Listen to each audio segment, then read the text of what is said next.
تو پیغمبر صلی اللہ علیہ وسلم کی ڈیوٹی یہ تھی، فرمایا کہ ہم نے جو بھی رسول بھیجا اس قوم کی زبان، جس کا وہ رسول بن کے آیا اس قوم کی وہ زبان جانتا تھا۔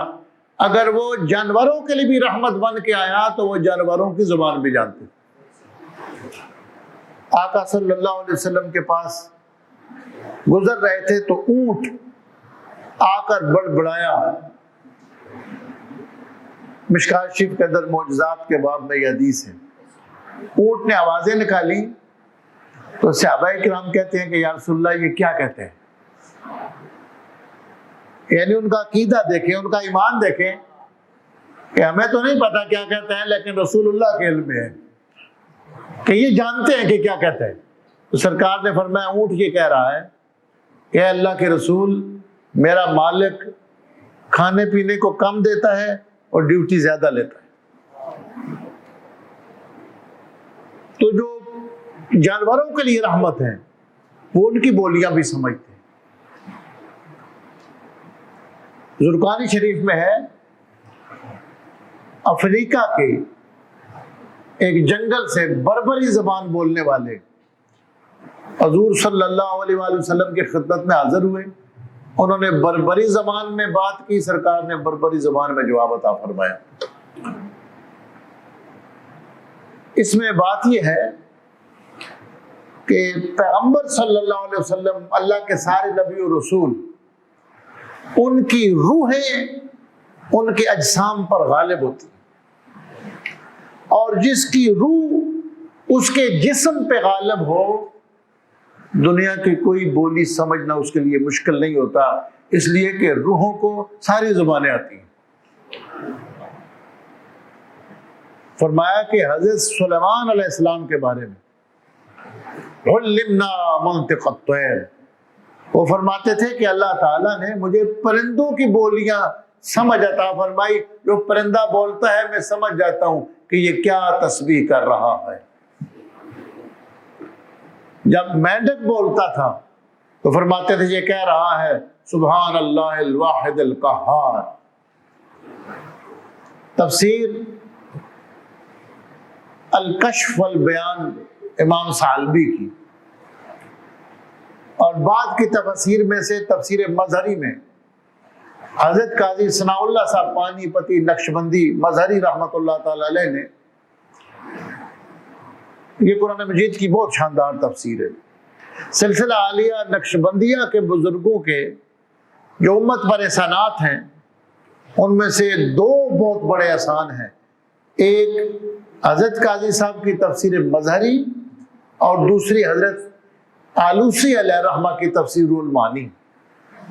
مظہری مشکل نہیں ہے، روح المعانی مشکل ہے، اچھے بھلے علماء کے لیے اس کا سمجھنا کافی مشکل، بلکہ بڑے بڑے استاد فرماتے ہیں کہ امام راضی علیہ رحمہ سے بھی بعض ان کی آباس بہت اونچی ہیں۔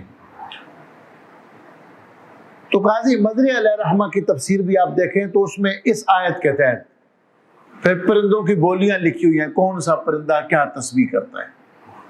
اس میں جو قمری پرندہ ہے اس کا لکھا ہوا ہے کہ اس کا وظیفہ ہے لعن اللہ علی مبغضی آل محمد، اللہ محمد عربی کے آل کے دشمنوں پر لعنت فرمائے۔ تقریباً 8 یا 9 پرندوں کی وہاں بولیاں لکھی ہوئی ہیں۔ پرندوں کی بولیاں آپ سلیمان علیہ السلام کے بارے میں دیکھیں کہ آپ کا تخت فضا میں ہے، اڑ رہا ہے، اور ایک چیونٹی دوسری چیونٹیوں سے کہتی ہے یا ایھا النمل ادخلوا مساکنکم کہ لا یحطمنکم سلیمان وجنودہ، یعنی چیونٹی جو لشکر کی سربراہ تھی ساری چیونٹیوں کی، وہ دوسروں سے کہتی ہے کہ اپنے اپنے بلوں میں داخل ہو جاؤ۔ سلیمان علیہ السلام اور ان کا لشکر چیونٹیوں سے بات کرتی ہے، اور قرآن کہتا ہے فَتَبَسَّمَ ضَاحِكًا مِّن قَوْلِهَا، سلیمان علیہ السلام چیونٹی کی بات سن کے مسکرا پڑے۔ ایک تو چیونٹی کی بات کو سننا، پھر لشکر جا رہا ہے، چاہے فضا میں ہے، مختلف روایات ہیں، یا زمین پہ، لیکن اتنے دور سے چیمٹی کی آواز کو سن لینا، اس کی بات کو سن کر سمجھنا اور پھر اس پر مسکرانا، یعنی جب روح کا غلبہ ہو جائے تو دنیا کی کوئی بولی اللہ کے بندے کے لیے مشکل نہیں رہتی۔ اور سرکار دو عالم صلی اللہ علیہ وسلم وہ تو روح الارواح ہے۔ کائنات میں کسی کے جسم کے اندر وہ روحانی طاقت نہیں ہے، روح کے اندر اتنی طاقت نہیں ہے جتنی اللہ نے جناب محمد رسول اللہ کے جسم مبارک عطا فرمائی۔ ایک عارف بیان فرماتے ہیں، سی مرغے روئے ہیچ کس از انبیاء نطاف آ جا کے تو ببال کرامت پریدائی۔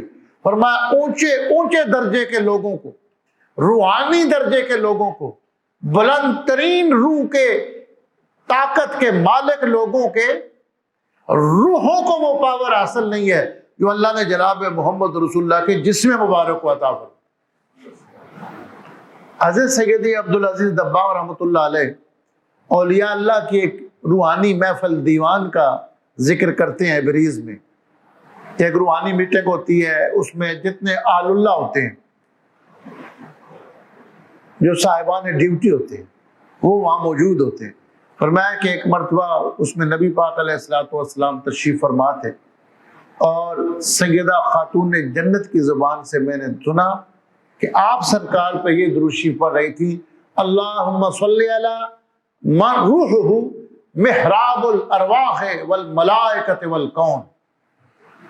اے اللہ اس محبوب کریم صلی اللہ علیہ وسلم پر درود نازل فرما، صلاۃ نازل فرما، جن کی روح مبارک اس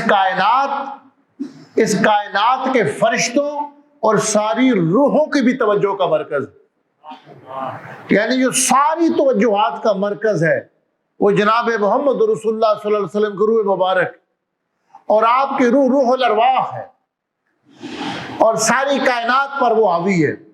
تو جن کا جسم مبارک اتنا لطیف ہے کہ جسم مبارک کو معراج نصیب ہوتی ہے، ان کی روح کی پرواز کا اندازہ کون کر سکتا ہے؟